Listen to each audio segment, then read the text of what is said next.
Hello, good morning, and welcome to this Dawn Busters Taste Challenge. I have two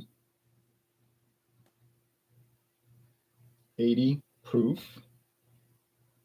blended American whiskeys. This is Beam's 8 Star Kentucky Whiskey, a blend. One of the two ways you write that. You can also write it as Kentucky Blended Whiskey. Introduced in 1976, they have changed the label over the years. This is the current label, although this one, the gold has faded out like almost to silver. But if you get a fresh bottle, it's bright gold, deep gold. But this is a 2014 bottle, so I don't get the impression that that store was protecting it from the light at all. And thankfully, it doesn't seem to have spoiled the whiskey with light damage. But no age statement. This bottle, and it's 75 to 25 blend ratio. Distilled and bottled by Kentucky Springs Distilling Company, Claremont and Frankfort, Kentucky. That's James B. Beam Distilling, but they don't put their name on it, although they put their name on it, Beams. 8-star bottle in Kentucky, 8-star brand. Okay, don't know what the 8 stars stand for. If you get a current bottle, which I can find, it will say 80-20 blend ratio, 80% grain neutral spirits, only 20% straight whiskeys, and it'll say age 2 years. The straight whiskeys age 2 years. More than likely, although this is not substantiated, but there's a good circumstantial evidence. More than likely, it's 2-year age Jim Beam that's blended in with the grain spirits and bottled. Okay, so they produce a lot of Jim Beam every year, and maybe some batches aren't coming out so nice. And no, they don't dump it; they blend it. I guess you say, well, that sort of masks any kind of problems. Yeah, you wash this off. That's why they do that.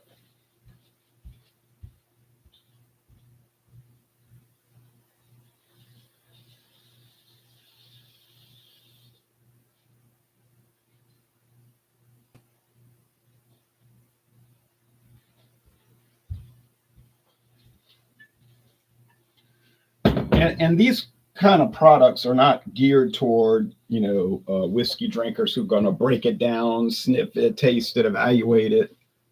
No, you know that it's geared toward people who are going to buy a bottle, mix it with Dr. Pepper, and snack on some great value saltine crackers. Ooh, already poured it. Saltines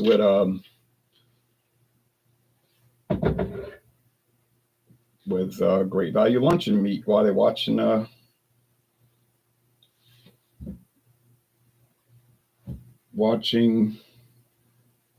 one of those game shows. I'm trying to think of the one where they turn the thing around. It's kind of like Scrabble. I can't remember the name of it.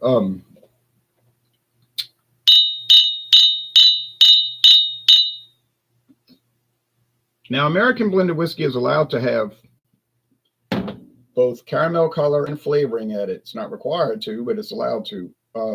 There's certain levels it can't exceed and all of that, but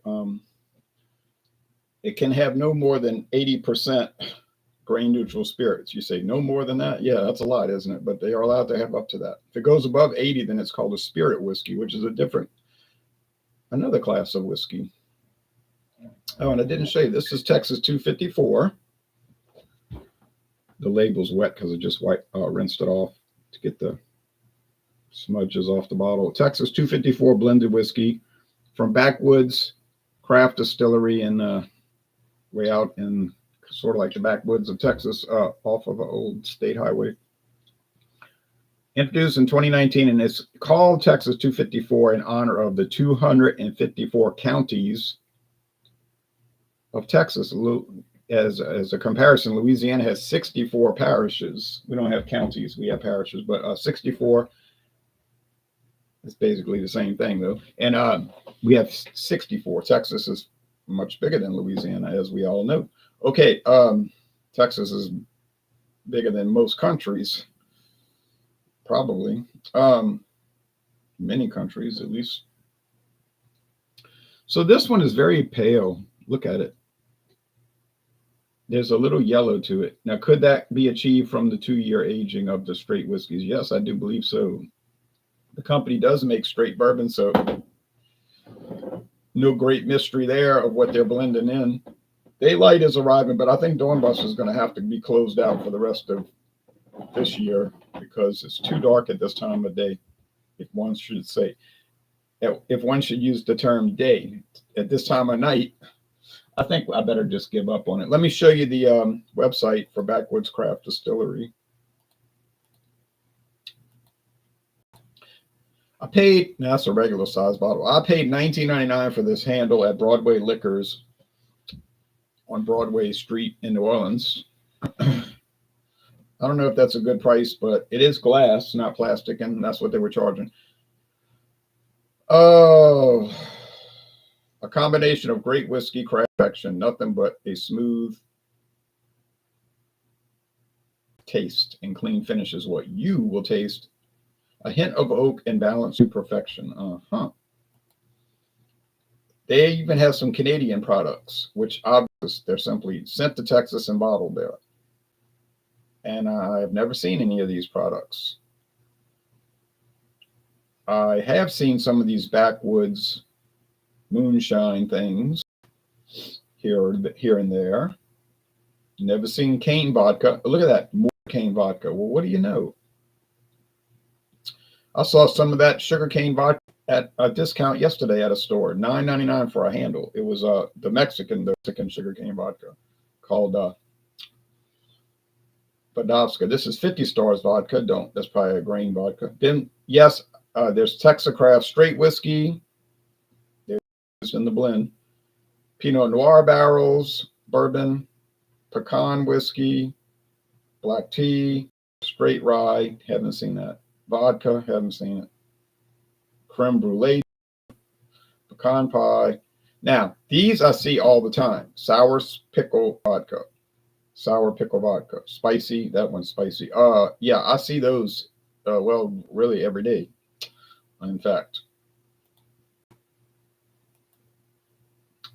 And that's going to be a lead in on this taste challenge. And I'm going to tell you now, it's not going to be that much of a challenge because this company made a boo-boo, a serious infraction. They do a lot of pickle flavored whiskey. I don't care about that. That's fine. No problem. If that's what you want to drink, drink it. I'm sure it tastes like pickles. I've had some of that before from Sazerac. Pickle flavored vodka, actually. It was a big deal. That's what they called it, big deal. They don't make it anymore. But they did not clean their equipment correctly because I can still taste the pickle juice in the Texas 254 whiskey, which is not a flavored whiskey. So that's not going to be a challenge, and I still got to deal with all of this. It's going to last a lifetime. So about once a year, I got to taste this pickle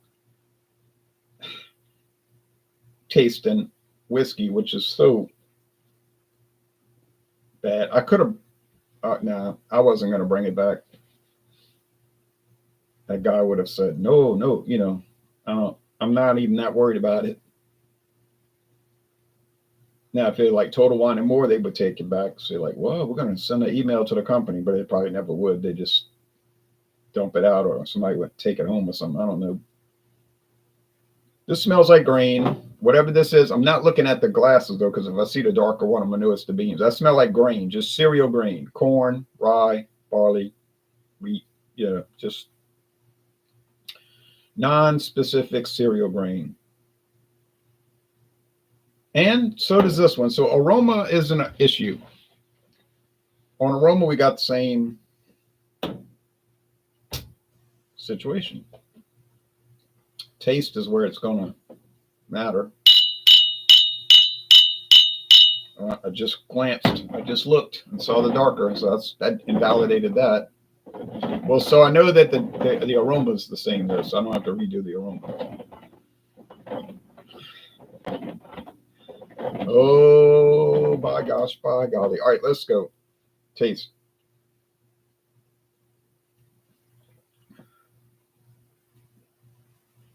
All right.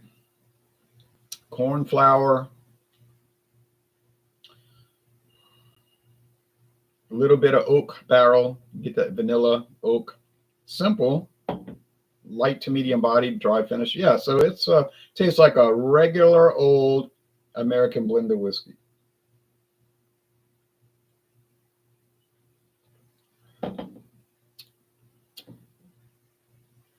Okay, same here. Could the pickle taint have dissipated? Um, well, I don't know science. I mean, I took science in high school and college, and I did well, but I don't. You know what I'm saying? I don't know the scientific features here of how that would work. I've gotten a good amount of it dissipated already, so I guess that could happen, where the taint could have faded, and I hope that did happen because I sure don't really feel like dealing with that pickle thing. Don't get me wrong, I like dill pickles, sour pickles, spice. I like pickles, pickle cucumbers. You see, sweet dill doesn't matter. But not if it's not supposed to have it.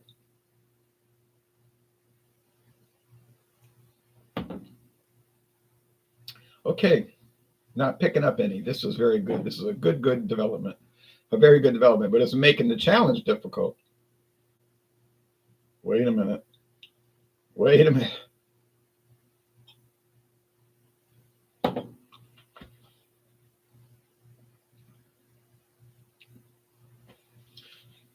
Okay.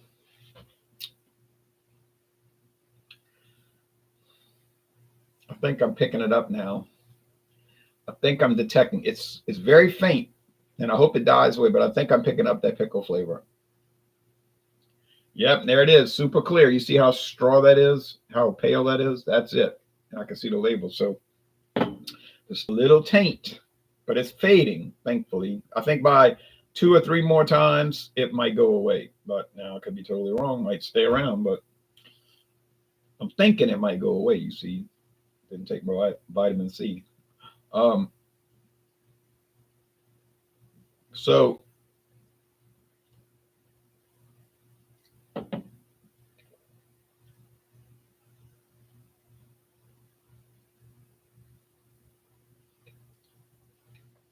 in this case, and in fact, this case I can deal with because this is the only bottle I've got. There is no comparative opportunity. I went back to that liquor store about a year ago when I was on the way to a Tulane football game. You know, it was killing time. My friend David said, "Yeah, let's go in there and look around." We didn't buy anything, but he might have bought something. But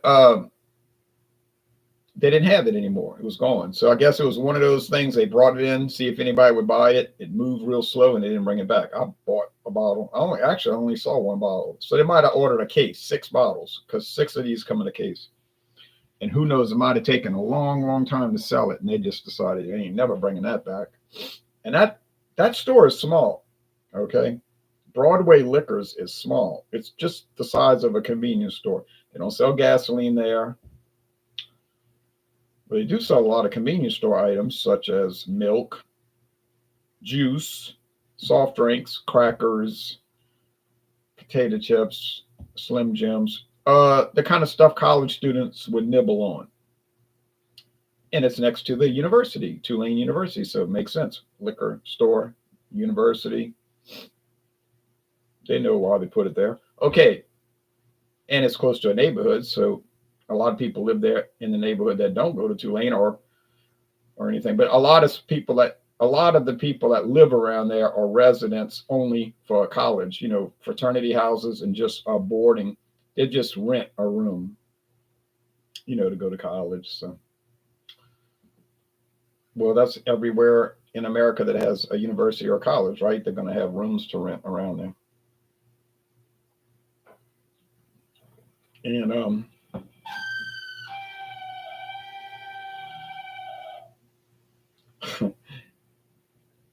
you got your typical, you know, they have gas stations around there, Shell and pizza joint, you know, Frost Top, hamburger joint, some other bars, a lot of bars. Chinese restaurant, Circle K convenience stores, just anything you would expect to see around a college campus. Morning, Ron. Little sick today. Slight cold. Going to make some chicken noodle soup. Make me feel better. For some reason, that seems to help. Maybe the salt.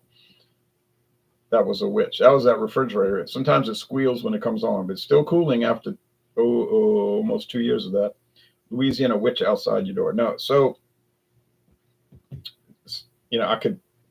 I would never repair it because it would cost more to repair it than the refrigerator is worth. I've had it over 10 years. They have no value. After that, they have no value. But it still cools, freezes for freezing. So, like my father's fridge did break, and he always buys the most expensive. Anything he buys is always the most expensive car, most expensive refrigerator, most expensive lounge chair. I don't know why he just does it. Easy chair. So, most expensive television. But they still break, it's just more expensive to fix them. So then his fridge went out after 10 years. I think about 10 years. Remember, refrigerators used to last like 35 years. So the man came over and he's like, yeah, I can fix it. I know what's wrong with it. He said, but if it was me, and he doesn't sell refrigerators, so there's no conflict of interest. He said, if it was me, I would take that fridge with a dolly, a hand cart, bring it to the street and dump it and go buy a new one. He said, because it's going to cost more to repair it than the actual product the fridge is worth. My father said, you don't have to tell me twice. He took that hand cart, brought it to the street, went to Home Depot or Lowe's, whatever, and bought a brand new one. If you just rent a room, you don't have the same rights. Middle of the line stuff is the best bang for your buck. Okay. Here in Canada, to have tenant rights, your unit has to have a bathroom and kitchen unit. I think they do have those mostly. That's what they have around there. It's like legit rentals. It's legit rentals, but it's basic. Obviously, they're college students. They don't care, They want to go out to the boot every night or go hit Bourbon Street every night. That's what they're doing. All right, so the Beams 8-star is obviously better. It's not tainted. It's nothing great, but it's not tainted with pickle juice. So not much of a challenge here, but we'll see what happens tomorrow. I'm going to bring in a pure whiskey Kentucky blend from years ago. They don't make it anymore, I don't believe. And no grain spirits added. All right, see y'all tomorrow. God willing. Take care, everybody. Bye-bye.